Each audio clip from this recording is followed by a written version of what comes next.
Il est 21h, les enfants sont couchés, le dîner est rangé et vous êtes enfin posé sur votre canapé. Et là, sans vraiment comprendre pourquoi, vous vous retrouvez dans la cuisine. Vous ouvrez un placard, vous cherchez quelque chose. Du chocolat, des chips, un biscuit, n'importe quoi en fait. Vous n'avez pas faim, vous le savez, vous venez juste de dîner il y a à peine 1 heure. Et pourtant, si vous vous reconnaissez dans cette scène, bienvenue dans ce podcast. Et sachez que vous êtes loin d'être seul. Je suis Sandra Casse, praticienne en hypnose. Et ici, on va parler d'hypnose et d'alimentation émotionnelle. Alors aujourd'hui, le sujet, c'est le grignotage du soir. C'est l'une des questions que les femmes me posent le plus souvent. Pourquoi je grignote le soir alors que je me contrôle toute la journée ? Comment on peut arrêter de manger le soir sans faim ? Est-ce que c'est du stress, de l'ennui ou juste une mauvaise habitude ? Et la réponse, comme souvent, est plus nuancée qu'on le pense. Et elle commence par mieux comprendre ce qui se passe vraiment à l'intérieur de vous, à ce moment-là. Parce que le soir, votre cerveau, il lâche les commandes, tout simplement. Toute la journée, vous avez tenu, vous avez géré le travail, les enfants, les repas, les courses, les mails, les imprévus. Vous avez dit non à la viennoiserie du matin, non au dessert du midi, non aux bonbons qui traînaient sur les bureaux. Ce non répété toute la journée, ça demande une énergie mentale énorme. Les spécialistes appellent ça la fatigue décisionnelle. Et en soirée, votre cerveau, il est tout simplement épuisé de se contrôler. C'est pour ça que vous, qui résistez si bien le matin, vous craquez presque systématiquement le soir. C'est pas un manque de volonté, c'est de la biologie. Et dans cet état d'épuisement, le cerveau, il cherche une récompense rapide. Quelque chose qui fait du bien là, tout de suite, sans effort. Et la nourriture, surtout le sucre et le gras, ça remplit exactement ce rôle. Elle agit directement sur le système de récompense du cerveau et provoque un soulagement immédiat. Mais alors, est-ce que c'est du stress, de l'ennui, une habitude ? La vérité, c'est que ça peut être les trois à la fois. Et il est important de les distinguer pour savoir comment agir. Alors, le grignotage du soir lié au stress. Vous avez eu une journée difficile, une réunion tendue, une dispute avec votre partenaire, un enfant malade à la maison, une échéance qui approche, ou tout ça en même temps. Le soir venu, votre corps est encore dans un état d'alerte. Le cortisol, qui est l'hormone du stress, est encore élevé dans votre sang. Et ce cortisol, entre autres, stimule l'appétit et déclenche des envies d'aliments riches en sucre et en graisse. C'est pas une coïncidence. Si les soirs de grande fatigue ou de tension, vous vous retrouvez à vider le paquet de chips ou à finir le pot de Nutella. Votre cerveau cherche littéralement à calmer cette tempête intérieure. Et il a appris que la nourriture est un moyen rapide d'y arriver. Alors pourquoi s'en priver ? Le grignotage devient alors une forme d'automédication. Une façon d'éteindre les émotions difficiles quand on n'a plus l'énergie pour les traverser. Le grignotage du soir, ça peut être aussi lié à l'ennui. Parfois, c'est pas le stress, c'est plutôt le calme.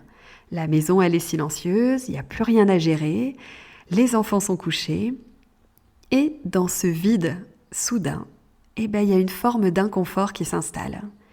Un sentiment d'agitation intérieure. Un « je ne sais pas quoi faire de moi ». Alors on mange. Pas parce qu'on a faim, mais parce que manger occupe. Manger stimule. Manger remplit, au sens propre comme au sens figuré. Ce grignotage-là est souvent accompagné d'une forme de pilotage automatique.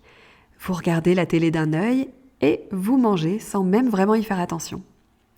En plus, petit aparté, avec la télévision, vous avez toutes les publicités qui donnent envie également.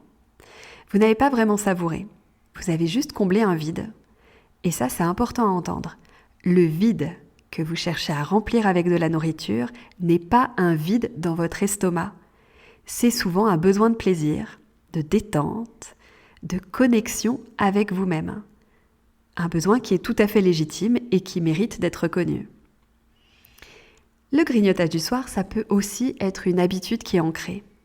C'est une troisième possibilité qui se superpose souvent aux deux premières, l'habitude. Vous avez grignoté le soir pendant des semaines, des mois, des années, et à force de répétition, votre cerveau a créé un automatisme. Soir plus canapé plus télé égale nourriture, petit carreau de chocolat, etc. Ce n'est plus vraiment une décision consciente. C'est un programme qui tourne tout seul. Vous n'avez même pas besoin d'avoir faim, d'être stressé ou de vous ennuyer.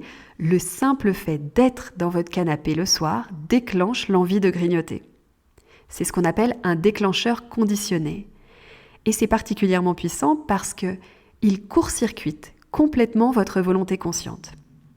Vous pouvez vous dire 1000 fois « Ce soir, je ne grignote pas, je tiens ». Si le programme tourne en arrière-plan, la main sera dans le placard avant même que vous ayez eu le temps de réfléchir. Alors, comment on fait finalement pour s'en libérer vraiment ?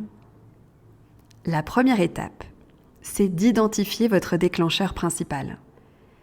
Est-ce que vous grignotez surtout après des journées stressantes, quand vous vous ennuyez, ou de façon systématique, peu importe comment s'est passée votre journée ?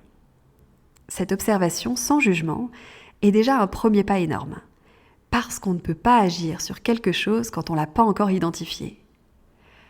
Ensuite, il y a une question essentielle à se poser, avant d'ouvrir le placard. Est-ce que j'ai faim ? Ou est-ce que j'ai besoin d'autre chose ? Si c'est du stress, votre corps a besoin de décompresser, pas de manger. Une courte marche ou quelques respirations profondes, un bon bain chaud, parfois ça peut suffire pour faire redescendre la pression. Si c'est de l'ennui, votre corps a besoin de stimulation ou de plaisir. Un livre, une série, un appel à une amie, ou bien même une activité créative devant la télé, c'est OK. Si c'est une habitude, il s'agit de reprogrammer le cerveau. Et c'est là que les approches classiques, la volonté, les règles, les régimes, elles atteignent très souvent leurs limites.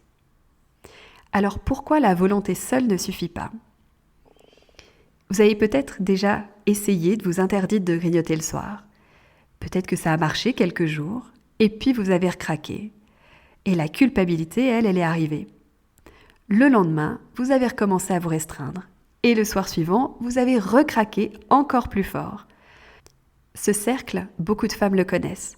Et il n'est pas lié à votre caractère ou à votre manque de discipline. Il est lié à la façon dont votre cerveau fonctionne.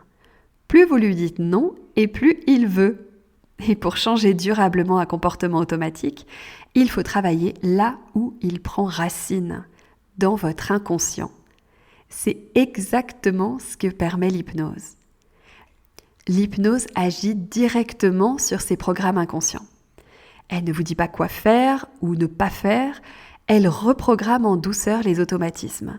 Elle modifie la façon dont votre cerveau perçoit la nourriture le soir et elle vous aide à créer de nouveaux réflexes sans effort de volonté.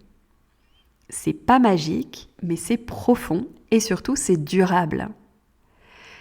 Alors, qu'est-ce que propose mon programme HeatFlow ? Parce que HeatFlow, c'est un programme que j'ai créé sur 21 jours qui combine à la fois des vidéos pour comprendre votre fonctionnement et aussi des séances d'hypnose guidées que vous pouvez faire tranquillement chez vous. Elles sont courtes, douces et à écouter chaque soir pendant 21 jours. L'objectif, c'est pas de vous donner une liste de règles à suivre le soir. C'est de transformer ce qui se passe dans votre tête et dans vos automatismes pour que le grignotage compulsif y perde naturellement de son emprise.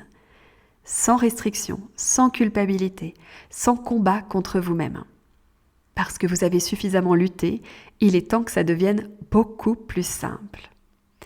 Et ce que je ne vous ai pas dit aussi dans ce programme, c'est qu'il y a des hypnoses qui vont vous permettre aussi de travailler sur vous, sur votre rapport à vous.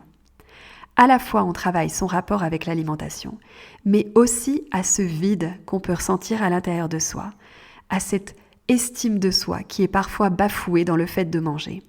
Et on va travailler aussi là-dessus. En résumé, le grignotage du soir, c'est presque jamais une question de faim. C'est le plus souvent une réponse à la fatigue mentale, au stress qui s'est accumulé dans la journée, ou bien à l'ennui, ou à un automatisme profondément ancré. Alors comprendre votre déclencheur, c'est la clé. Et si vous sentez que la volonté seule ne suffit pas, c'est normal, c'est pas le bon outil pour ce type de problème. L'hypnose, elle s'adresse directement au programme inconscient qui pilote vos comportements. Et c'est pour ça qu'elle change vraiment les choses, en profondeur et dans la durée. Alors, si vous avez envie d'en finir avec le grignotage du soir, je vous laisse découvrir le programme HitFlow ou bien réserver une séance d'hypnose en ligne pour un accompagnement personnalisé. Et moi, je vous dis à la prochaine et prenez soin de vous.